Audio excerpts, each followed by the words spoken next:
विष्णुं शशिवर्णं चतुर्भुजं प्रसन्नवदनं ध्यायेत् सर्वविघ्नोपशान्तये व्यासं वसिष्ठनप्तारं शक्तेः पौत्रमकल्मषम् पराशरात्मजं वन्दे शुकतातं तपोनिधिं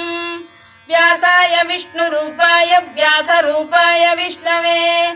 नमो वै ब्रह्मनिधये वासिष्ठाय नमो नमः अविकाराय शुद्धाय नित्याय परमात्मने सदैकरूपरूपाय विष्णवे सर्वजिष्णवे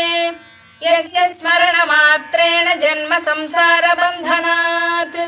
विमुच्यते नमस्तस्मै विष्णवे प्रभविष्णवे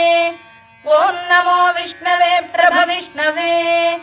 श्रीवैशम्पायन उवाच